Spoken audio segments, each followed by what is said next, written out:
بسم الله الرحمن الرحيم. عن أنس رضي الله تعالى عنه قال: ولا شممت مسكة ولا عبيرة أطيب رائحة من رائحة رسول الله صلی اللہ علیہ وسلم.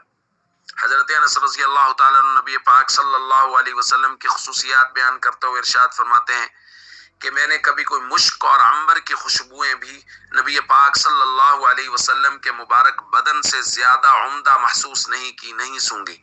یعنی سب سے زیادہ عمدہ خوشبو نبی پاک صلی اللہ علیہ وسلم کے بدن مبارک کی ہی تھی. ایک دوسری روایت میں بیان فرماتے ہیں: دخل علینا النبی صلی اللہ علیہ وسلم، نبی پاک صلی اللہ علیہ وسلم ہمارے گھر میں تشریف لائے. فقال عندنا، اور حضور نے ہمارے پاس قیلولہ فرمایا. فعرق، حضور علیہ الصلوۃ والسلام کو پسینہ آیا. وجاءت امی بقارورہ، میری والدہ ایک بوتل لے آئیں. فجعلت تسلط العرق فیہا، اور اس کے اندر نبی پاک صلی اللہ علیہ وسلم کے پسینے کے قطرات کو جمع کرنے لگی. فاستيقظ النبی صلی اللہ علیہ وسلم، حضور علیہ الصلوۃ والسلام بیدار ہوئے. فقال، اور فرمایا: یا ام سلیم، اے ام سلیم، ما هذا الذي تصنعین، یہ کیا کر رہی ہیں آپ؟ قالت، انہوں نے عرض کیا: هذا عرقک، یا رسول اللہ، یہ آپ کا مبارک پسینہ ہے.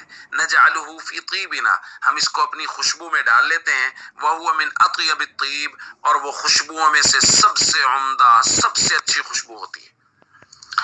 دوستو، صحابہ کرام نبی پاک صلی اللہ علیہ وسلم کے پسینہ کو بطور خوشبو استعمال کرتے اور حضور کے پسینہ کو اپنی خوشبو میں ڈال لیتے اور کہتے کہ کائنات میں ایسی کوئی خوشبو نہیں تھی جو حضور علیہ الصلوۃ والسلام کے بدن مبارک کی، حضور علیہ الصلوۃ والسلام کے مبارک پسینہ کی خوشبو تھی.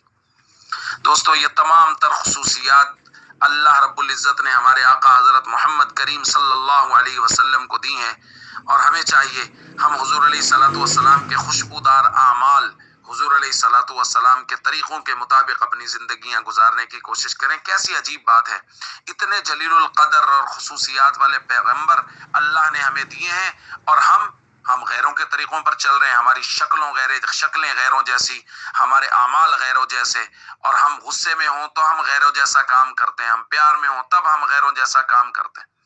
اللہ نے اتنے عظیم پیغمبر ہمیں دیے ہیں، تو دوستو ہم ان کے پیچھے چلیں، ان جیسا بننے کی کوشش کریں، ان جیسے اعمال کریں، ان جیسا اخلاق، عالی اخلاق اپنائیں، لوگوں کو معاف کرنا سیکھیں اور ضرورت کے وقت معافی مانگنا سیکھیں. تو اللہ کے نبی صلی اللہ علیہ وسلم جیسی زندگی ہونی چاہیے جتنا جلیل القدر پیغمبر اللہ نے ہمیں دیے ہیں. اس لیے ہم سب کو چاہیے کہ ہم حضور علیہ الصلوۃ والسلام کے مبارک طریقوں کے مطابق زندگی گزاریں. السلام علیکم ورحمۃ اللہ.